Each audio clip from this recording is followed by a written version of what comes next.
कहानी की शुरुआत जैक और जॉन नाम के दो पक्के दोस्तों से शुरू होती है। ये दोनों चोर थे और पैसे के साथ साथ गुलाबी गुफाएं भी लुटते थे। इस वक्त वो दोनों शॉपिंग मॉल के बाहर एक आंटी का पिछवाड़ा देख रहे थे। आंटी का मोटा सामान देखकर दोनों का गन्ना रस निकालने को बोलने लगा। अपनी गुफा बचाने के लिए आंटी भागती है, लेकिन ये दोनों उसे घेर ही लेते हैं। अब जैसे ही जैक ने उसकी गर्म गर्म गुफा में अपनी उंगली डाली तो उसे पता चला कि आंटी की गुफा तो ठंडी हो चुकी है, जिसके बाद उन्हें सिर्फ उसका सामान चुराकर ही भागना पड़ा। चोरी करने पर इनके पीछे कुछ लोग पड़ गए थे, मगर ये दोनों जल्दी ही उनसे पीछा छुड़ा लेते हैं। कुछ देर बाद इनकी नजर एक खूबसूरत गाड़ी पर पड़ती है। गाड़ी देखते ही दोनों की आंखों में चमक आ गई, जिसके बाद ये घूमने के लिए उसे चुरा लेते हैं। घूम फिर कर दोनों गाड़ी लेकर वापस आ गए थे। यहाँ आते ही गाड़ी का मालिक इन्हें पकड़ लेता है। मालिक के हाथ में गन थी, जिसे देखकर जॉन उसे समझाने लगा कि हमने गाड़ी चुराई नहीं थी, हम तो बस थोड़ा सा घूमने चले गए थे। इसी बीच मालिक की प्रेमिका भी आ जाती है। उसकी टांगे देखकर जैक के मुंह में पानी आने लगा और ये देख गाड़ी का मालिक अपनी प्रेमिका की गुफा में उंगली कर जैक को चिढ़ाने लगा। इनका शोर सुनकर आसपास में रहने वाले पुलिस को फोन करने लगे ताकि जॉन और जैक को जेल भेजा जा सके। पुलिस का नाम सुनते ही जैक वहाँ से भागने लगा और गाड़ी का मालिक उस पर गोली चला देता है। इसी बीच मौका देखकर जॉन मालिक पर हमला कर उसकी गन और कार के साथ साथ उसकी खूबसूरत प्रेमिका भी चुरा लेता है, जिसके बाद वो जल्दी जल्दी जैक को लेकर वहाँ से भाग जाता है। जैक को गन्ने के पास वाली जगह पर गोली लगी थी, जिस कारण उसे इलाज की जरूरत थी। अब जॉन कुछ सोचकर लड़की को अपने एक दोस्त के घर छोड़ता है और फिर जैक को एक डॉक्टर के पास लेकर आता है। इधर डॉक्टर जैक का इलाज कर रहा था और दूसरी तरफ जॉन ने डॉक्टर की बीवी की गुफा में अपना गन्ना डाल रखा था। जैसे ही जैक का इलाज खत्म हुआ तो जॉन डॉक्टर के पैसे भी लूट लेता है। इसके बाद दोनों अपने उसी दोस्त के पास आते हैं जिसके पास लड़की छोड़ी थी। लड़की सोफे पर खुली किताब की तरह लेटी हुई थी, जिसे देखकर जैक का गन्ना उसकी पतलून से बाहर देखने लगा। अब जॉन लड़की को सोफे से हटाकर अपने जख्मी दोस्त को वहाँ लिटाता है। जैक के पूछने पर लड़की अपना नाम कैंडी बताती है। कैंडी घर जाना चाहती थी, लेकिन जैक ऐसा नहीं चाहता था, क्योंकि उसे कैंडी का टॉफी जैसा रसीला बदन पसंद आ गया था। वो उसकी गुलाबी गुफा का मीठा रस चूसना चाहता था, लेकिन जॉन के समझाने पर वो रुक जाता है। अगले दिन ये कैंडी को उसके घर छोड़ने जा रहे थे, मगर उसकी गुफा से आ रही खुशबू इनका ध्यान भटका रही थी। असल में कैंडी की गुफा से लाल रंग का रस निकलने लगा था, जिस कारण ये जल्दी जल्दी उसे उसके घर छोड़ आते हैं। थोड़ी देर बाद दोनों एक जगह बैठे सुट्टा मार रहे थे। इतने में वहाँ दो पुलिस वाले आ जाते हैं। पुलिस को देखते ही ये दोनों चोरी की गाड़ी वहीं छोड़कर वहाँ से भाग जाते हैं। थोड़ा आगे जाकर ये एक और गाड़ी चुरा लेते हैं। दोनों मजे से आगे बढ़ रहे थे कि तभी इनकी मुलाकात फिर से पुलिस वालों से हो गई, जिसके बाद ये दोनों गाड़ी छोड़कर चलती हुई रेलगाड़ी में सवार हो गए। इस रेलगाड़ी में ना के बराबर यात्री थे। अचानक इनकी नजर एक औरत पर पड़ी जो अपने बच्चे को दूध पिला रही थी। लड़की हो जा औरत। उन्हें देखते ही इन दोनों की जिस्मानी भूख जाग जाती थी। दोनों उस औरत को ऐसे देखने लगे कि जैसे इन्हें भी दूध पीना हो। इनकी हरकतें देखकर औरत घबरा जाती है और अपनी सीट बदल लेती है, मगर ये दोनों इतने कमीने थे कि उसका पीछा ही नहीं छोड़ते। अब औरत परेशान होकर इनसे पूछ ही लेती है कि तुम्हें क्या चाहिए। जॉन बताता है कि हम तुम्हारे नारियल का पानी पीना चाहते हैं। इन्हें डराने के लिए वो कहती है कि मैं अपने पति से मिलने जा रही हूँ और वो फौज में है, लेकिन इन्हें उसकी बातों से कोई फर्क नहीं पड़ता।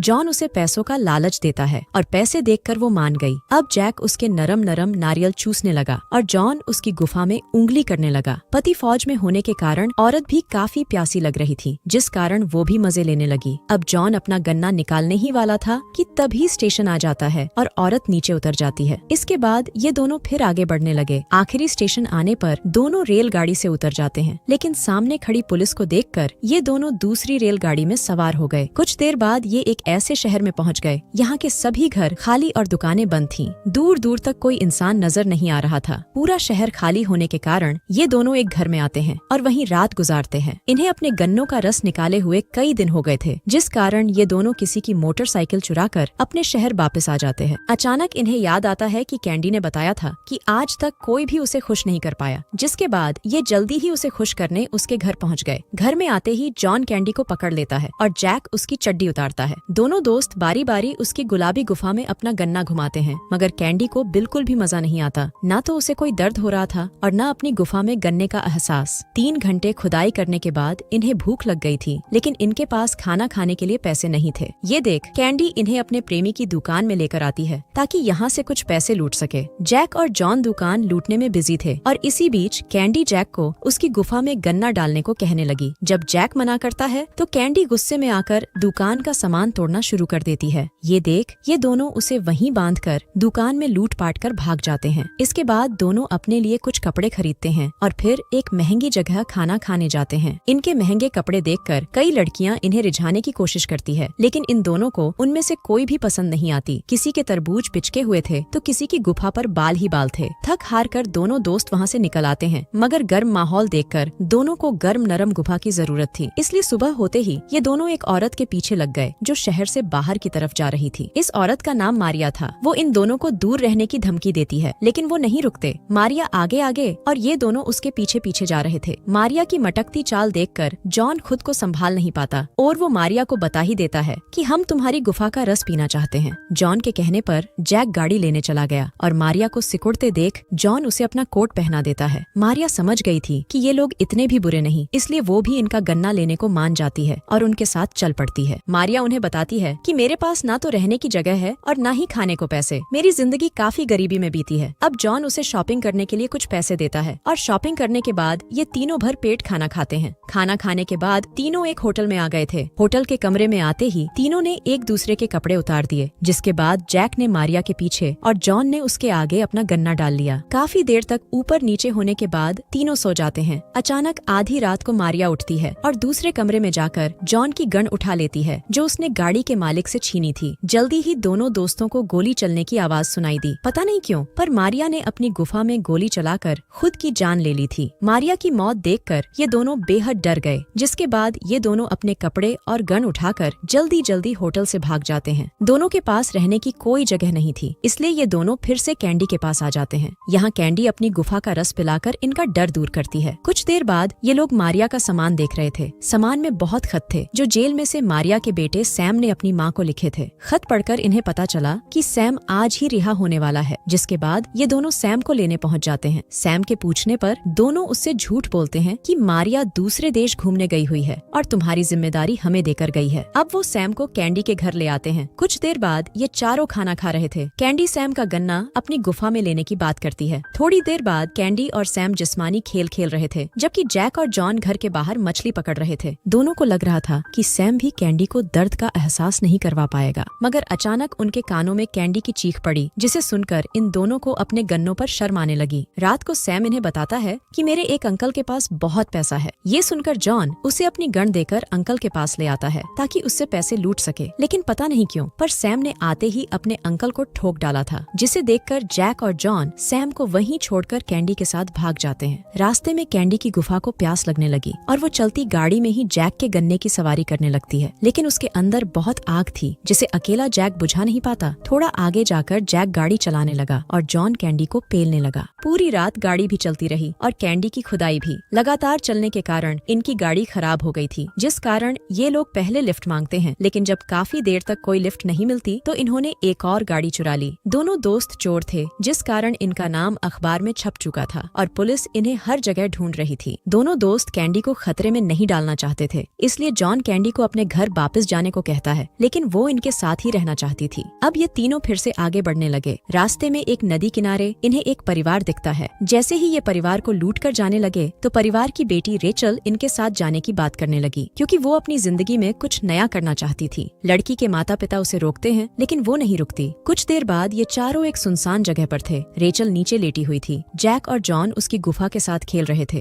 और कैंडी इन्हें देखकर मजे ले रही थी। रेचल को खुद